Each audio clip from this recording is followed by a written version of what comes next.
I bid you all good morning, good evening, good night to wherever you're watching this transmission. It is I, Mike Martins. We got something here happening in the financial system that's actually a pretty big thing, but pretty big order being handed down by the top brass there at the China Central Bank.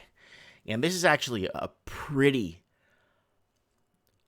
last resort, take my hand, or you're going to fall to your death type of last resort. And if I can't pull you up, I don't know what I could do type of scenario. Well, China Central Bank orders lenders to tolerate higher bad debt levels to avoid financial cataclysm. Last week, we reminded readers that unless Beijing manages to contain the coronavirus epidemic, China faces a fate far worse than just reported its first ever 0% or negative GDP print in history. For those who missed it, there it is. There it is again. Back in November, we reported that as a part of stress test conducted by the China Central Bank in the first half of 2019, 30 medium and large size banks were tested. In the bad case scenario, assuming GDP growth dropped to 5.3%, 9 out of 30 major banks failed and saw their capital adequacy ratio drop to 13.47 from 14.43. In the worst case scenario, assuming that GDP growth dropped to 4.15%, some 2% below the latest official GDP print, more than half of China's banks, or 17 of 30 major banks, failed the test. Needless to say, well, banks have their own leverage and deleveraging tests, also kind of get semi-audited by other bigger institutions above. I don't know how it works in China, but I'm pretty sure there's a higher auditor that goes around for the CCP that basically makes sure that banks have enough leverage in their reserves, are going by the book type of thing. You know what I'm saying? The implications for a Chinese financial system whose size is roughly 41 trillion, having over 20 trillion in problematic bank assets, would be dire.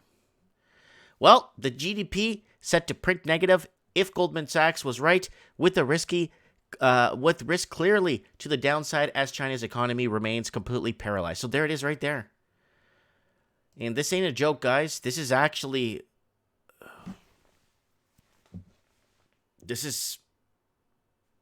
I understand this is Q1 2020 GDP estimate. I get that.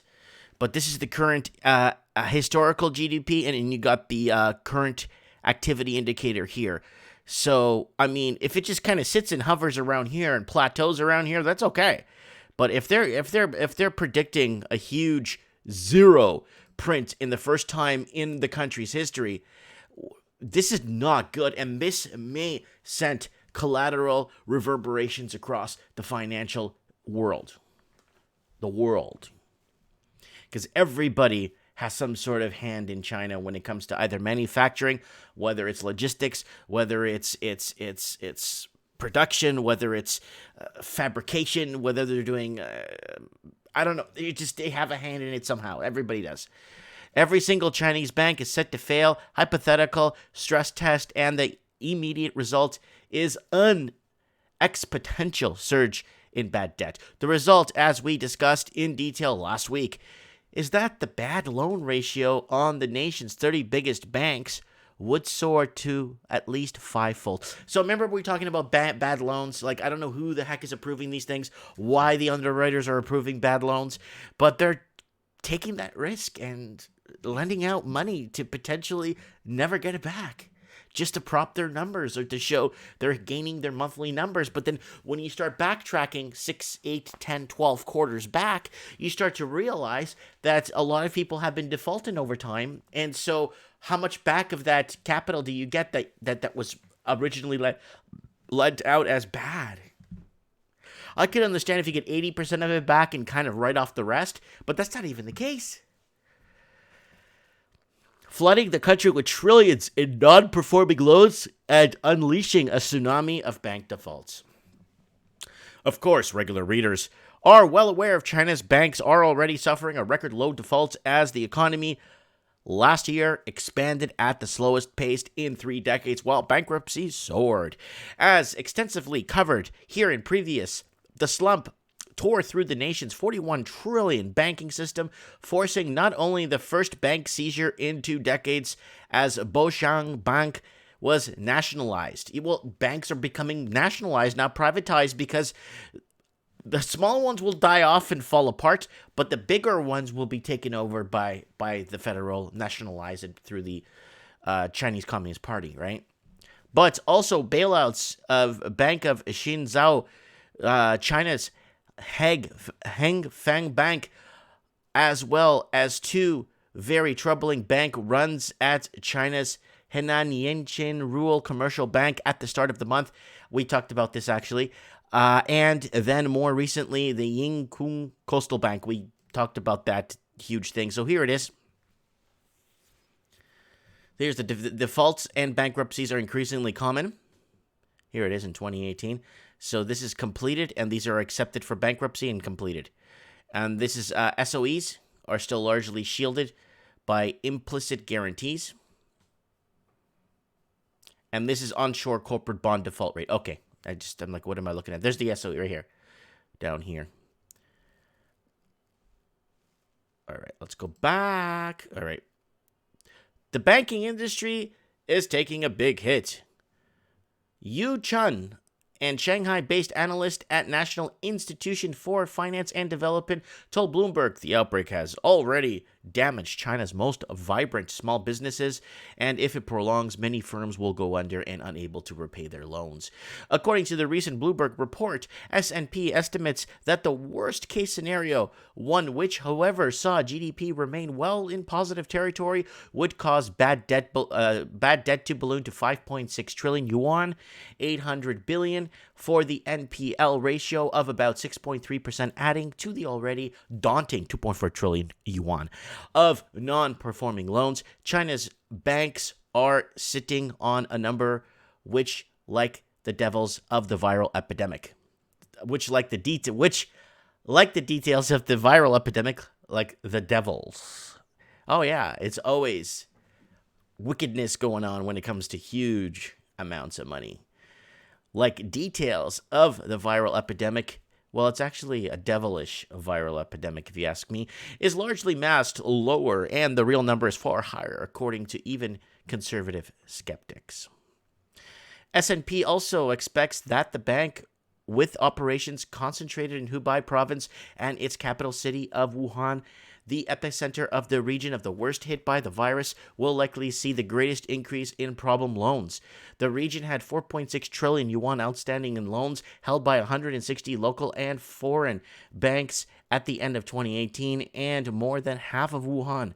The 5 big state banks had 2.6 trillion yuan of exposure in the region, followed by 78 local rural lenders, according to official data.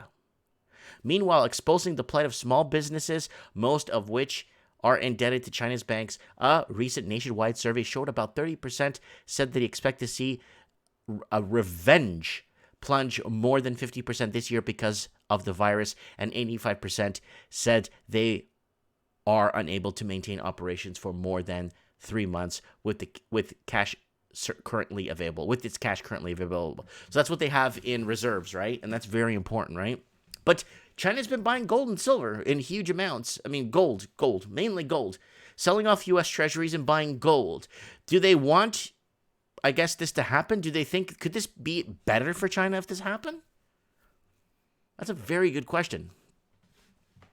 Perhaps they were exaggerating in the hopes of gathering enough sympathy for Beijing for the blanket bailout, or perhaps they were just telling the truth.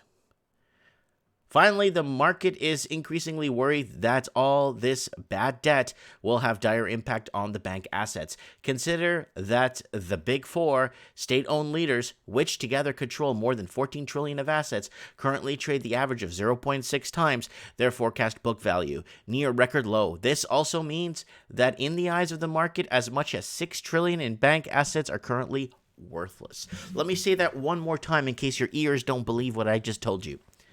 6 trillion in bank assets are currently worthless. Oh yeah. Oh, yeah. It's a long article, so we'll get to the point right here. Hilariously, Liang highlighted that the importance for banks to take accurate measures to renew loans for small businesses to reduce their financial pressure. So maybe restructuring some loans will be good into maybe a lower rate or something that it's more manageable or a longer term, which is good. It wasn't clear on how burdening the small businesses with even more debt they will never be able to repay reduces financial pressure, but we can only assume that this is what it is known as a financial strategy with Chinese characteristics. The bottom line is simple. No matter how or when the coronavirus epidemic ends, the outcome for China, which already toils under a gargantuan 300% debt to GDP burden, 300%. And it's been happening. Look at household debt. We covered household debt on this channel from China, talking about what's happening in China. Household debt. People are basically having no more disposable income too. And there's government debt, and then there's non-fin corporates, right there. Wow. So everyone's just plunging. Will be devastating as more companies encumbered by even more debts, which they will never be able to repay. And once rates jump or Chinese economy hits another pothole. Is that yeah, it's pothole.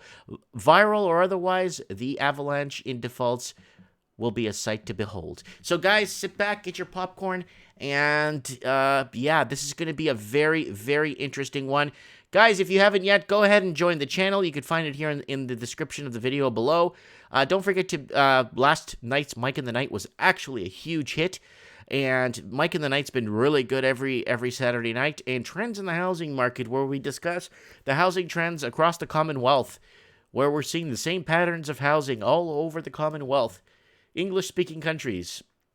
And if you want to pick up a mug, we got Morning Coffee with Mike. We got Mike in the Night mugs, Raven mugs. We got all kinds of cool stuff here. T-shirts, tons of Mike in the Night swag. So if you guys want to get in on it, come on, guys. Join the channel. Be a part of our live chats when we go live for hours. Last night's show was 3 hours and 45 minutes, and I really had to go to the bathroom after. But anyways, really good show. Tune into that one from last night. Let me know what you guys think. China, where is it headed?